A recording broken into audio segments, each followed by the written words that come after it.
His Highness, the President of UAE, Sheikh Mohammed's vision in founding Mustard 20 years ago, noting the company is over 2/3 of the way to its 100 gigawatt global renewable capacity target. Positioning the UAE as an open platform for radical collaboration, Dr. Sultan Al Jaber called on investors and innovators to partner with the country, describing Abu Dhabi as a global hub where energy, intelligence, and long-term vision converge. Here is what he said at the event at the opening ceremony. And if access to energy and high-tech infrastructure is important to you, here is where you will find them in abundance. If return on investment is critical, here is where ease of doing business is backed by good governance and rule of law. If you want to engineer the future, this is where that work is really happening. Ladies and gentlemen, the corridor to the future runs through the UAE, where gigawatts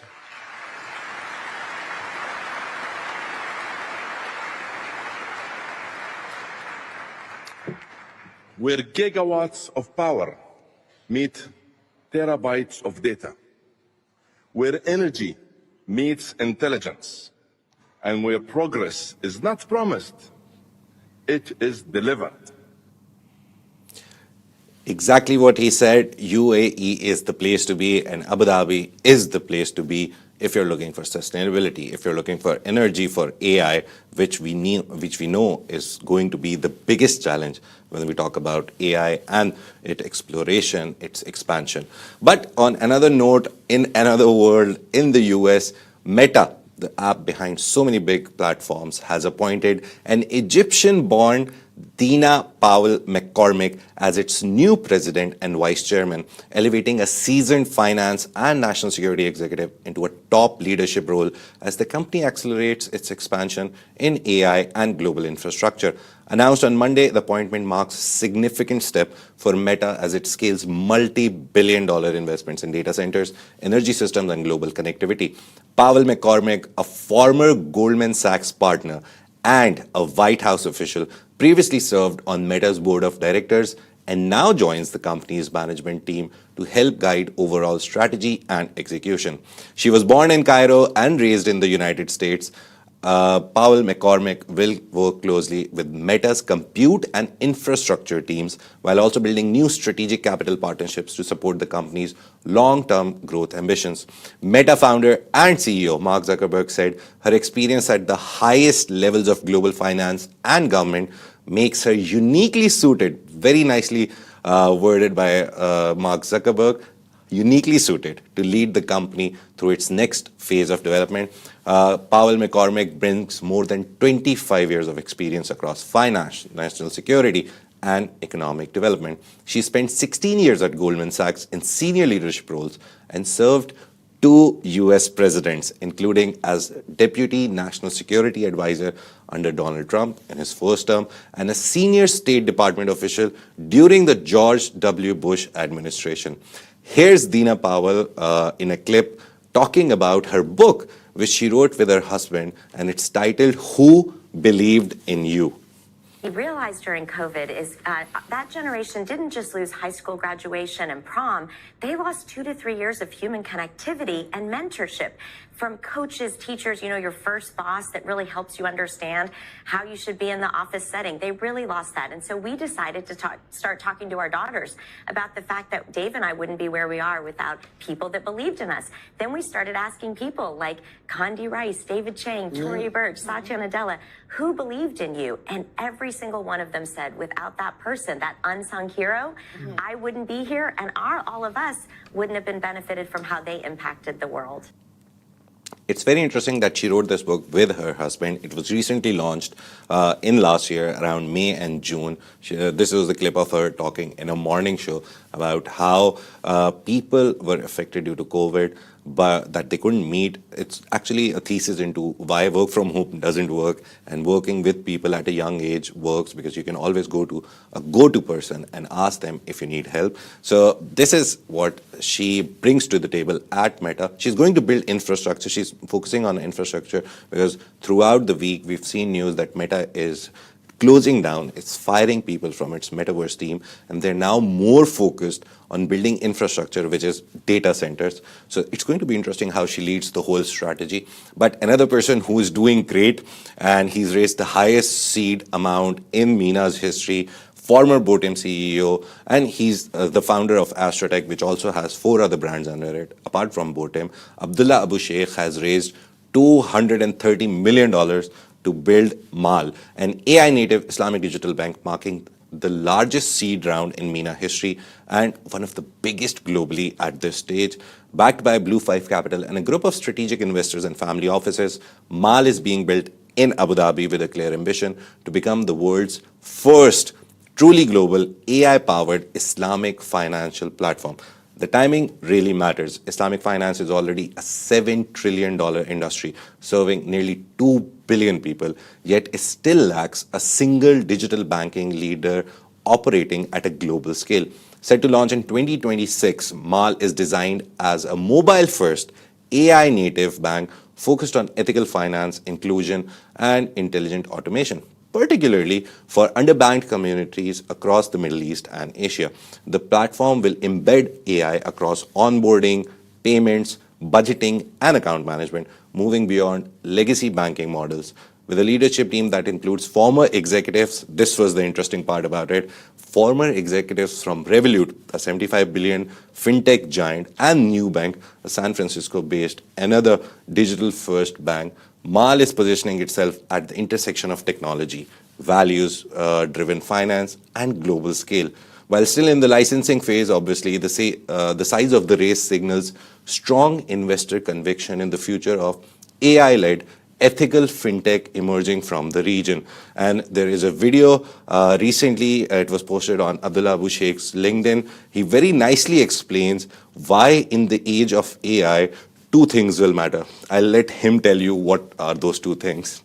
There are 2 things that are becoming extremely important right now. One is AI expertise, and 2, subject matter expertise. And I see them, usually we're not able to marry the 2. You either find very good engineers trying to build a product that they don't know anything about in the market, or you find very good subject matter experts trying to build a product without having the AI expertise. The minute you marry the 2, I believe you have a winning formula, because what AI has done, it's sort of melted down the middle layer of engineering and infrastructure building. So it's a lot faster to build right now, but it also made subject matter expertise 100 times more important. So if you're building an AI layer for doctors, you need doctors on your team. There's no getting away from it. While in the past, Oracle built, the biggest accounting platform in the world without a single accountant, probably. I don't know if they have accountants, but probably without using a lot of accountants. But now if you're building an AI for legal, you need lawyers doing the actual training of those models. And I think that's a very big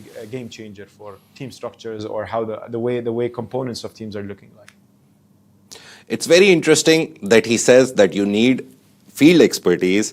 I don't think Abdullah Abu Sheikh has worked in a bank, but he says you need field expertise. I think with botim, before he left in November last year, November 2024 actually, it's been a long time, he was trying to build botim into a super app, and right now botim does let you transfer money from this place to that place. So I think he kind of has that expertise, and apart from that, he says that you need to understand AI. So very nice talk, which is relevant to the time, that if he's building an Islamic digital-first AI-native bank, I hope he has both the skills, but if he doesn't, he has hired people from Revolut and Nubank. So if he didn't have the expertise, he actually hired it. Very interestingly, we have now an interview with Mr. Amar Henna. He is the managing partner and co-founder of fan engagement at Dsquares. Dsquares is a very nice concept where your brand can go and not just put up a billboard, but actually create engagement through campaigns. He explains how it's done. He gives us example. Very nice interview. Stay tuned for it. Let's go to the interview. Welcome back. Joining us on this Smashi Business Show is Henna, co-founder and managing partner at Dsquares Fan Engagement Solutions. Now, since 2012, Dsquares has been delivering cutting-edge loyalty and rewards solutions powered by AI, analytics, and gamification. Now, with operations across Africa, Europe, and the MENA regions, and offices in 9 countries, including Egypt, Saudi Arabia, and Kenya, Dsquares is helping businesses build data-driven, personalized experiences. Now, today we'll dive into how fan engagement is transforming the entertainment, sports, and cultural landscapes in the UAE and the wider region, and how businesses can tap into this growing opportunity. Hi, Amr. We're so happy to have you today. How are you doing, first of all? Hello, Ed. It's a pleasure for me to be here with you today. Thank you so much. How did you like the studio? Everything is It's great. amazing. It looks very nice. We want to know, what is Dsquares? Okay, so Dsquares is a global loyalty provider that works with the world-class brands to increase their visibility and runs their loyalty platforms. So we run programs, more than 60 loyalty programs with world-class brands that you've definitely used one of our loyalty programs while in your day-to-day life with banks, with telcos, with FMCGs, and even more.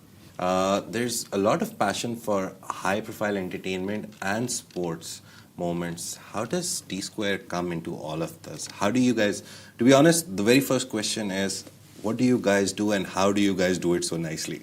Okay, so basically, you know that a lot of sponsors pour in millions of dollars and so much investment in trying to capture the fans and their passion. That's very important, because if they get access to the fans, then they can grow their business. And this is actually what everyone is looking for, how to convert the fans' passion to commercial success.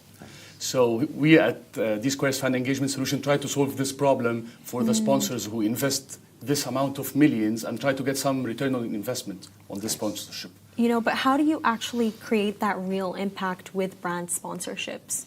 Okay, so basically, we try to convert the sponsorship from just brand visibility to measurable KPIs that the brand can sense. So, for example, a brand would be looking for a growth in its customer base, increasing loyalty, or even rewarding the fans and collecting some data. So we help them do that, so with a fraction of their investment in the sponsorship. So when you do the sponsorship, you don't just get the branding, but you get much more. So how does Dsquares come in that a brand is like 100% sure that we're working with Dsquares, and whatever fan engagement we're getting, it's actually giving us a real return? How does Dsquares come in all of this? If you have any examples, definitely. Stories, we love stories. 100%, 100%. So let me give you a clear example. So for example, we were working with the African club of the century, Nadi Al Ahli, which is Ahli Club. It's the #1 football club in Egypt. And we were working on their fan engagement program. And actually, we created this real-time engagement concept where fans win in real time every time Al Ahli wins. So you imagine you get a message on your mobile, just because your beloved team won today, you have won this instant reward from this sponsor. Nice. This is creating moments and unforgettable experiences for the fans. Yeah. And having the sponsor offering this experience, Yeah. that creates a huge brand affinity. Yeah. That's #1. And then once the sponsor delivers this memorable experience, then it's a very nice opportunity to collect data, to upsell your products. You can do so much. It's about capturing the right moment and engaging the fans in real time. And you know, I want to know, like, what does the future of like fan engagement look like for sponsors in the region packed with major entertainment and sports events? Yes. You know, this is an example that you've just given us. How do you think it's going to get better? Yes, look at the investments being done in the region. Look at Disney coming to Abu Dhabi. Look at Riyadh season concerts and events, mega icons coming to the region. Look at the Super Cup of Spain being played in Saudi Arabia. Then Ronaldo playing at KSA. Did you imagine something like this happening before? Never. So huge investments being done in the region in the sports and the entertainment industries. It's a transformation, right? So this creates golden opportunities for sponsors to tap into the fans' passion and capture it. So, but we have to take into consideration that the evolving and developing digital experiences makes fans want more. You have to offer them something that's not normal. The regular experiences are not enough. That's why capturing the right moment and giving them something that they can never forget. If you go to Disney, you go home and you cannot forget the experience, right? That's exactly the idea. What about those who are watching on TV? What about those who are in the stadium? What about fans watching, attending a concert? How you can create unforgettable moments sponsored by the brand, not just have the brand logo on stage. Oh, yeah. Very interesting thing. You said that usually at the end of the match, you'll get a message or you want this or want that. How can you, like, as an expert in this, how do you think eventually you guys will go to more real time, like more quickness? Like if someone scores a goal, you flash a QR code and whoever scans it first or second or something. Are you guys planning something? We did this already. Oh, nice. So actually, another story. Yes, another story with the TV engagement concept. So what we do, for example, let me share with you a very exciting case when we did on a TV engagement. Nice.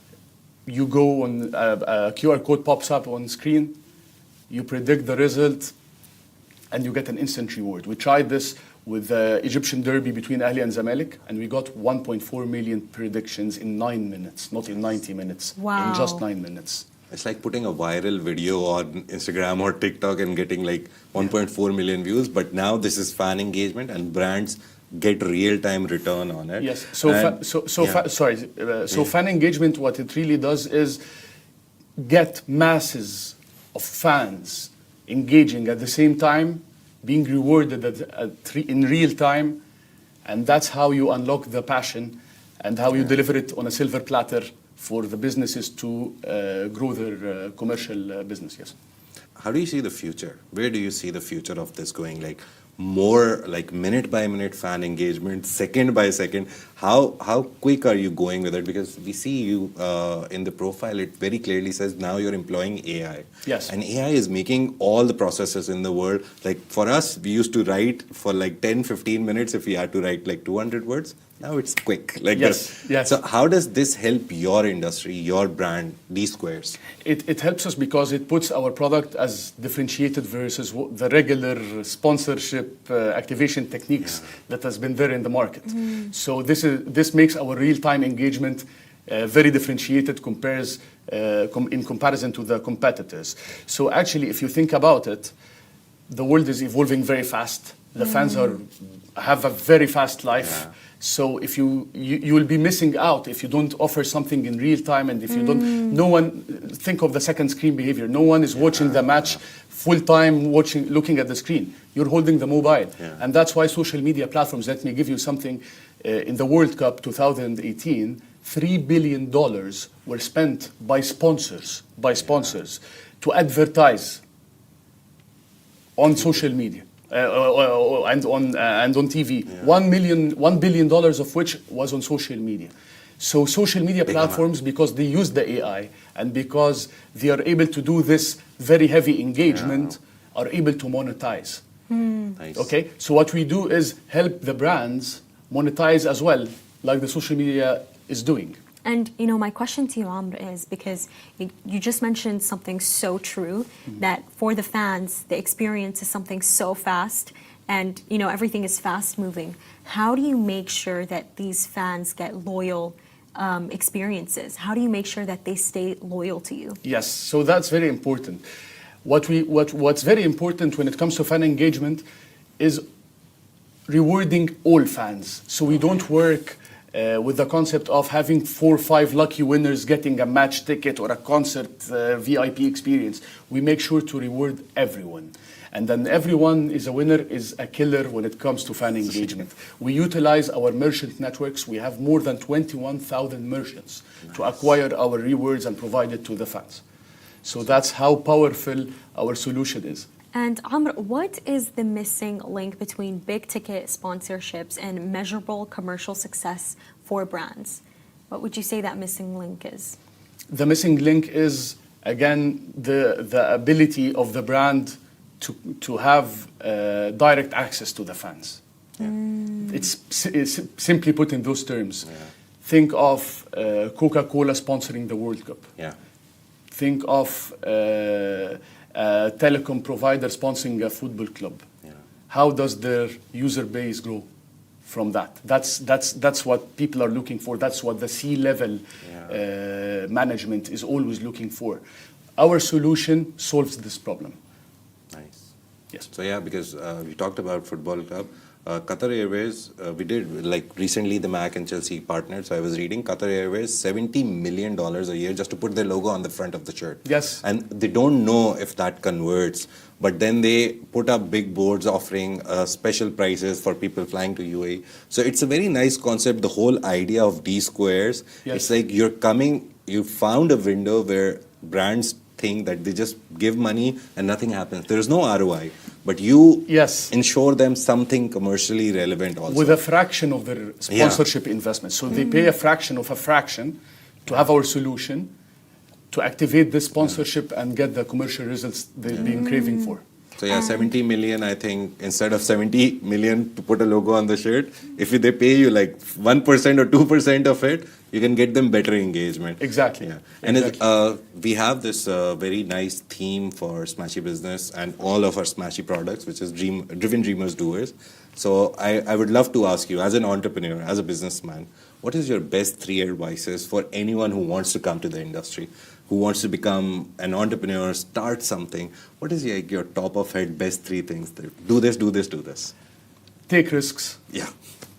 Accept making a lot of mistakes. And enjoy the ride. It's tough. Yeah. But enjoy the ride, right? It's very tough ride. Yeah. But you get there eventually. And for the final question today, Amr, do you have a final message to our audience about Dsquares that you really want to give? Definitely. So if most of the brands do have some kind of sponsorship. Yeah. So we reach out to them and tell them we're offering our services, happy to connect and help them get direct ROI from their sponsorship investment. Thank you so much. Thank you so much for being here today. Thank you so much. I literally learned something really great and new from this whole idea. That's my pleasure. Yeah. Thank you so much. Thank you so much. Thank you, guys. And this is Amr Henna for you, everyone. Thank you so much for watching. This is Smashi Business Show, a Smashi Business production under the Augustus Media Podcast Network. Thank you for tuning in. See you tomorrow.